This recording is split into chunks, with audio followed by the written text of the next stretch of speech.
Swayam Prabha. Digital India. Educated India.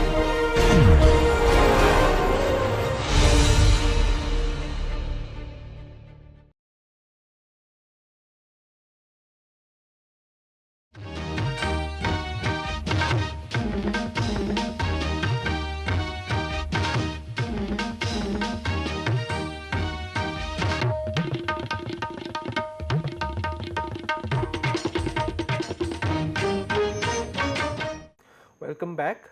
We are still with Walter Ong and his discussion of the movement from oral to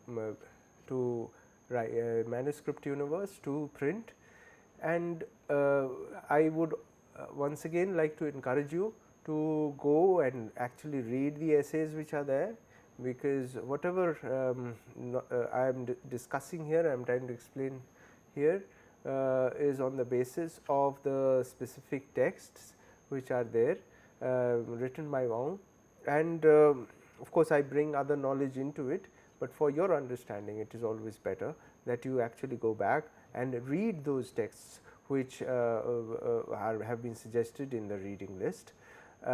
If you have any questions, do raise them in the forum, so that we are able to gain a much better nuanced understanding of these very important changes that have historically happened, and they will allow us to understand the change that is on hand, that is the movement from the print universe to the digital universe. Our understanding of the present is always through an understanding and formation of knowledge of what actually human life and human society has been through in history. History is a very important tool, a very important method through which we are able to understand our present. So, returning to Ong reminds us that the existence of language and writing is something that is very new. If you look at the entire range of the history of the human civilizations, if when human beings, the species Homo sapiens, have been on earth for 50,000 years, the first script, identifiable script that we have been able to find is about 3,500 years ago, and within that the alphabet is discovered only about not 3,500 years ago, it is 3,500 BC, sorry, before Christ. So, that is about 5,500 years ago, right. Sorry for that, but the text there is very clear. So, the alphabet was discovered only about 1500 BC.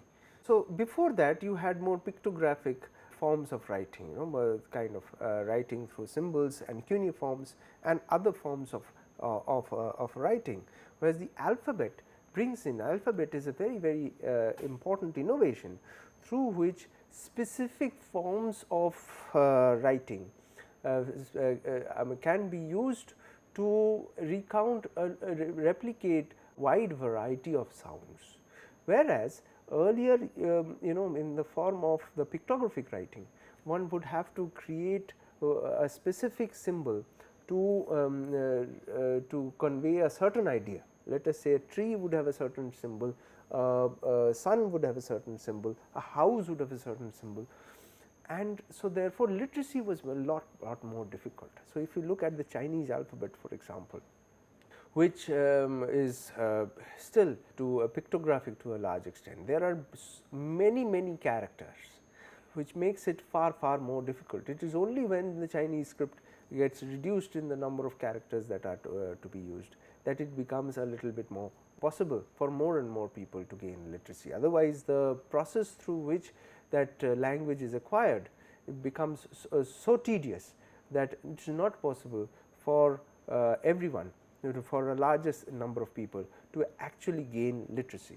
So, the discovery of alphabet becomes very useful, where there is an abstract linkage between the sound patterns and the symbols that are being used. And by putting together the alphabet, you actually create the symbol, which is the word which stands in for the idea or the object. All right. So, the movement from the first script to the alphabet takes almost about 2000 years, which is a long span of time, it seems, but if you compare it to human existence on earth, and compare it also with the coming into being of language as such, it is a much smaller span. And Ong discusses that the coming of writing actually brings about certain changes in the way the human brain is organized.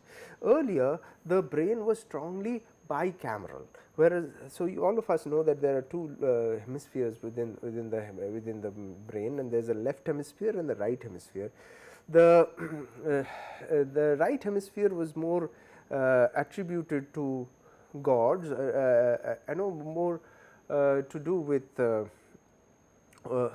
some knowledge that is inherent or which has been passed on, and he says, and the left hemisphere is that which is more governed for speech, and that is something that is once speech comes into being and once writing comes into being, the right hemisphere loses its effectiveness in producing knowledge. And this also happens if one studies historically human anatomy, that also happens at around the same time when the more advanced scripts or the alphabet was getting discovered.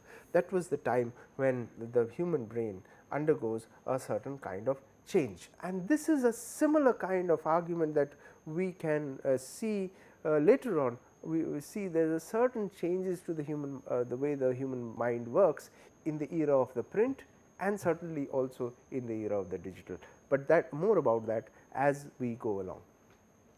Most scripts, he says, are traced back to some kind of picture writing at the very elemental level. Images, so the early Stone Age man would draw images of their hunting or other adventures onto the walls of the cave, and that kind of picture writing is actually a kind of a mechanism for communication. So, as I said, the early forms of the writing required, because they were more pictographic, so they were more difficult to acquire, and it required a lot more leisure to learn. So, the Chinese characters, being vast in number, requires a great amount of leisure to learn, because the code was essentially unfixed. The code changed from each symbol to another, and so there will be far more number of characters to be learnt. The introduction of vowels in the Greek alphabet makes that much easier to learn, and therefore people can acquire the knowledge of a certain language or alphabet in a much shorter span of time, and could get along with the act of reading or writing.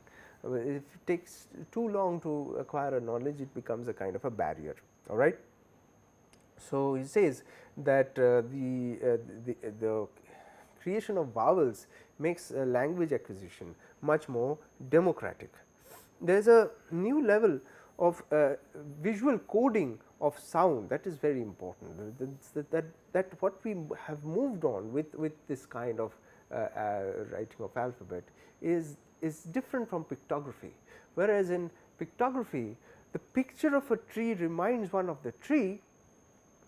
In alphabet, the word tree actually first refers back to the sound of the word tree, which then goes and refers back to the actual tree, right.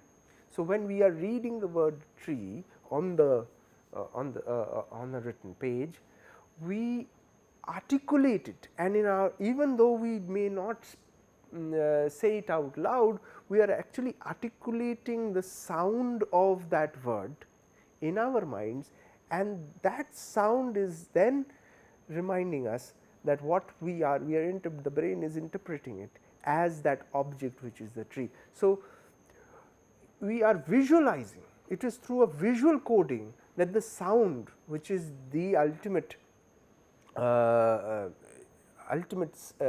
sort of reference for the actual idea or object, it is rooted through the visual code.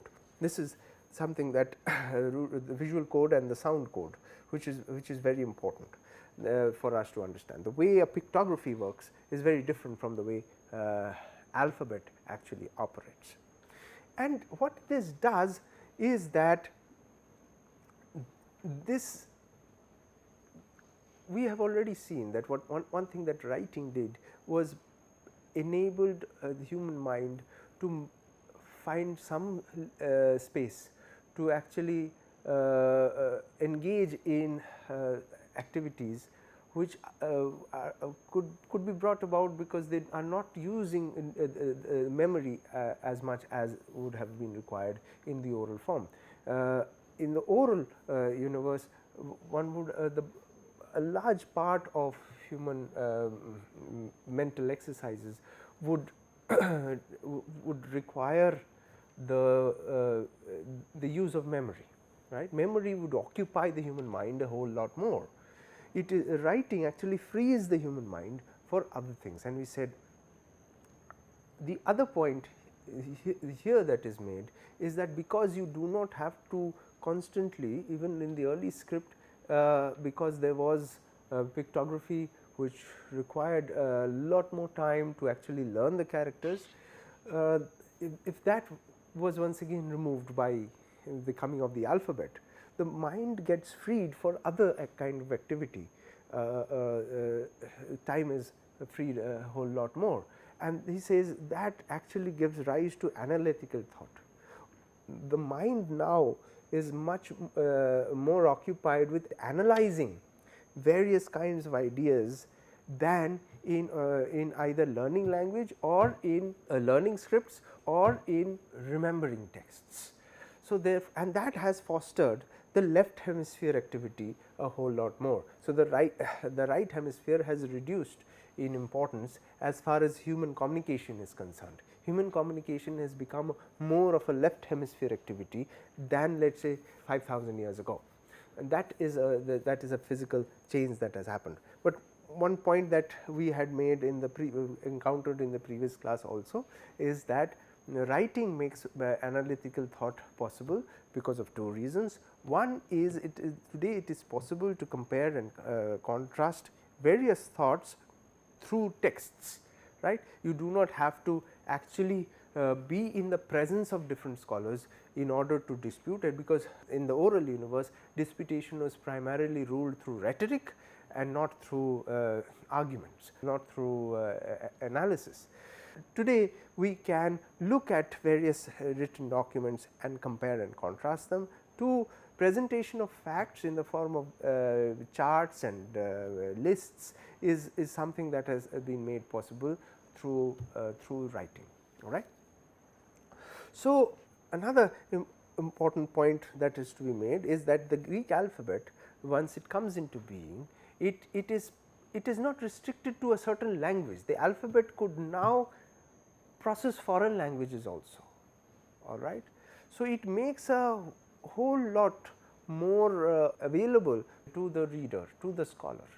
Lot more knowledge is made available to the scholar today, although the scholar then will have to understand that language, but the access has been increased. A large number of texts have been brought forward to the scholar. All right. Now, once print, he now moves to the issue of print. Once print comes into being, now print brings about is a very specific kind of writing, and a very important change between manual writing, handwriting, and print is that print is a technical process. It is a mechanical process. It is not a manual process. Someone does not have to sit and write down various things, but through mechanical process a lot more tricks, a plethora of texts could be created. All right. Historically, a very important point that we need to remember is that prints comes about, and we know that various kinds of inventions which became possible in the modern world were results of certain demand. When there was a greater demand for books,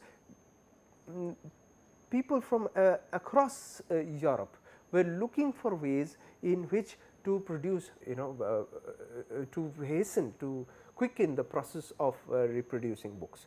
We will study a little bit more about the discovery of print and the world in which the print was discovered later on in the course, but for the moment you must understand that print came into being because a lot more texts were getting developed. And one point that I would like to also remind you is that print was not developed in isolation.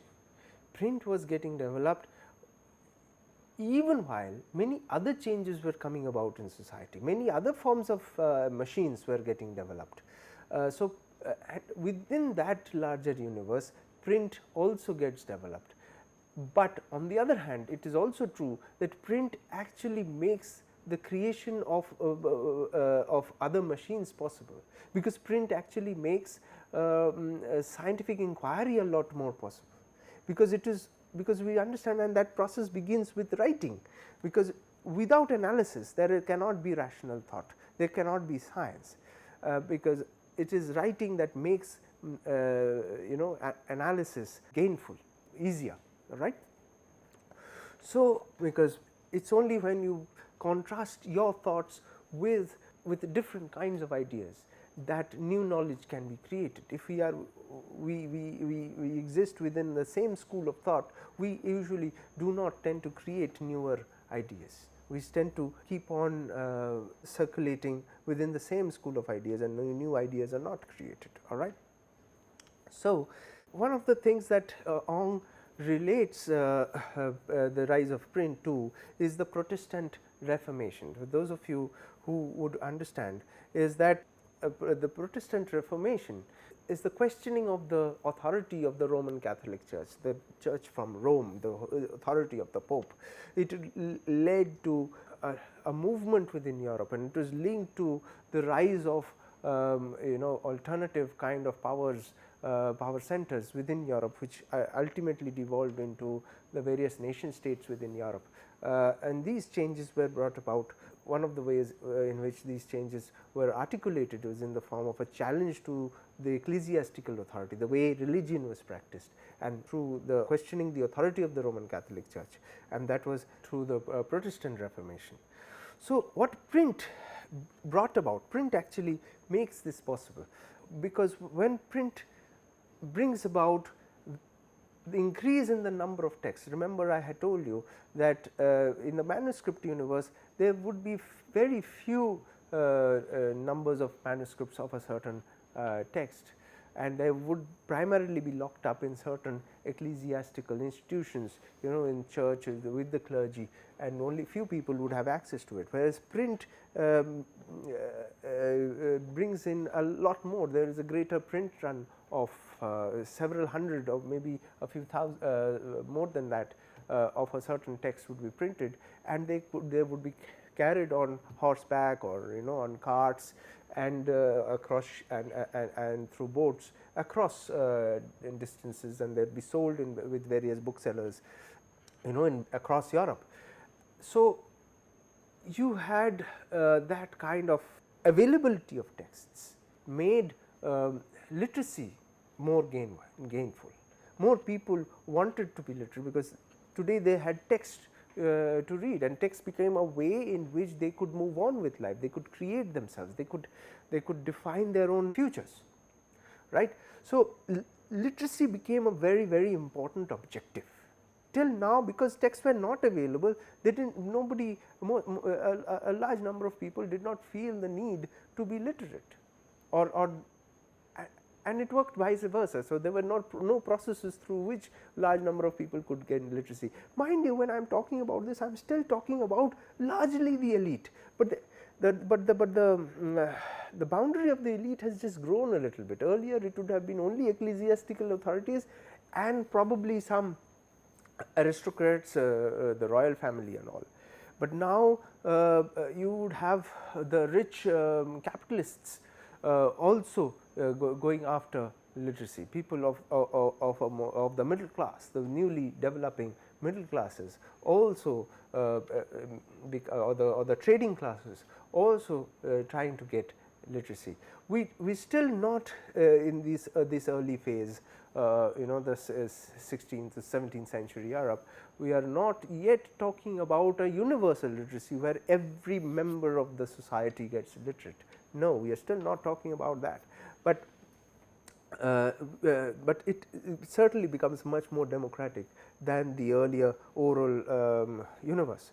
And also as we have looked at, print, the way print is organized, we had already seen that writing brings about this change of the way in which words actually operate, that it visualizes the sound. Writing visualizes the sound. What print does is locks that visual within a space, because when there is a manuscript book, the margins could be set by the person who is writing, right. So, there is, it could be not in different versions of a manuscript, the line lengths could be different, whereas in print it is composed in a lattice. There is a certain kind of frame within which the individual types are composed, and it becomes a lattice, and across all versions of a particular book, all copies of a particular edition of a book would have that fixed visual shape, right. Now, though early print tries to emulate the manuscript universe, it tries to use the kind of calligraphic writing becomes the model for the earliest movable types. Slowly what happens is that print becomes much more chiseled, much clearer, and it becomes the printed page is much easier to read, and that allows for, that makes way for silent reading. It is easier to read, you do not have to read aloud in order to read, you can read silent, but let me remind you, even in silent reading we are slowly articulating the sound in our mind, all right. So, there are many processes almost imperceptible which are involved in the process of reading. And print, the printed object as a book, is very important to note that it is not merely the writer, the author who is important.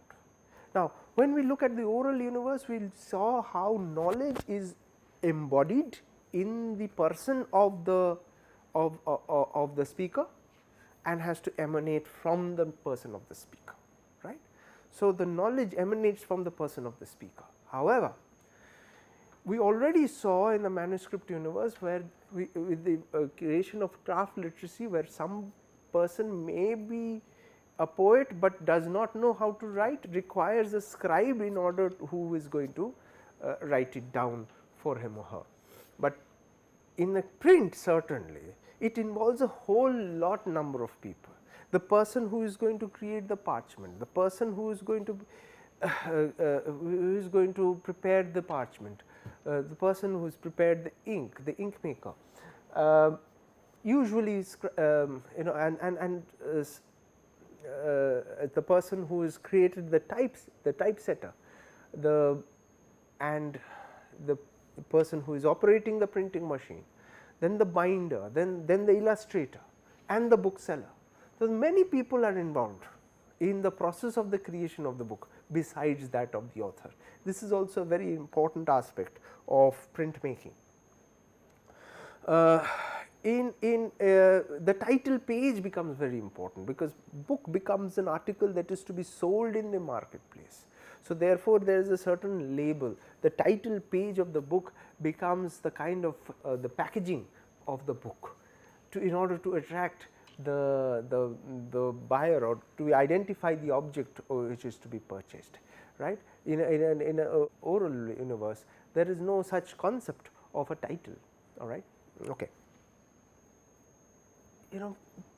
And these are certain points that we need to note, that because in print text can travel great distances, across, and the person is not there, the author is not there always to explain. So, that questioning is not possible. So, there cannot be any miscommunication, and therefore, there is need for exactness, much more greater exactness, much more correctness of language. I need to know exactly how the other person is going to listen to it. There is no question of cross communication, there is no question of interactivity. All right. So, grammar becomes very important, dictionaries become very important. A certain word can have a certain meaning, whereas before the coming of print or before the coming of writing, certain words could be used in multiple senses. But now even those multiple senses are specifically defined by dictionaries. The way a sentence is constructed is fixed by grammar. You would understand that there is something called poetic license. In writing of poetry, you can somewhere defy the rules of grammar to a certain extent, and that is nothing but a vestige of the oral form, where in the oral form grammar is a misnomer. Grammar does not exist. What you have is a rhetorical devices. I as a speaker am trying to communicate to you, and I say it's whatever I say is fine as long as you understand it, and it is through my rhetoric, through my persuasion, that I am able to convince you. But in the written universe, I am physically not present there. My only guarantee that I am able to communicate with you is that we follow a certain rule of language in which we know what the word meanings are, and we know what the sentence structure is, and we communicate through it. Another very important concept is something that you may have heard of, which is plagiarism. Now, in the oral universe, plagiarism is not an issue at all, because as I said, I can be, as a singer or a poet, I can be uttering someone else's some idea or a certain song that I have picked up from somewhere, but at the end of it, it becomes my own, because it carries my impression with it in the rendering of it. Okay? So, a song could be written by Javed Akhtar and sung by several singers, but just because I am taking the song from some other singer and singing it does not mean I am violating, because I am bringing in my own voice and my own intonation into the rendering, into that singing of the song, right. So, there is that concept of plagiarism, though in today's world, certainly even if we talk about the current present day of state of the industry, we will have to talk about copyright and plagiarism, but all I am trying to explain to you is that that is something that is not inherent in the oral form anymore. I mean, it is something that has been borrowed, because we live in a very different universe, which has been ordered and designed by print, all right. But in an oral universe, a concept of plagiarism would not exist. In fact, it would be a very important fact of quality if one was passing knowledge from another source on to a certain audience, all right. So, this concept of taking somebody's ideas and passing it off as your own is not something that exists within the oral universe, but it is something that develops really in the print universe, because imagine, because print is tied to the development of capitalism and what happens is that the printer has to invest a whole lot more in creation of a text. In the oral universe, the author, the speaker, the poet's presence is enough, whereas in the print universe, the printer has to get hold of paper, get hold of the machinery, get hold of labor, get hold of ink, the binder, everybody together, and then print the volume. And once it is printed, if someone else prints it, if someone else goes and prints it, this person who has brought that book into life will lose a lot of money, right. So, therefore, this idea that you know that I have written a certain book, therefore, I should gain from whatever proceeds that come from that particular book is very different, is something that develops only in the universe of print. In the oral universe, you had different ways of paying for the creation of poetry, creation of various stories, that is primarily through mechanisms of in the oral universe you had patronage mechanisms through which the king or the courtier would pay, give a certain guaranteed income to the poet, the court poet, and that is how the court poet would live their lives. Whereas today's day and age, you have a situation where the author has money to make from the book, the printer has money to make from the book, and that is a concept that these conditions actually give rise to the concept of plagiarism, where we look upon the taking away of ideas as plundering, as stealing. All right.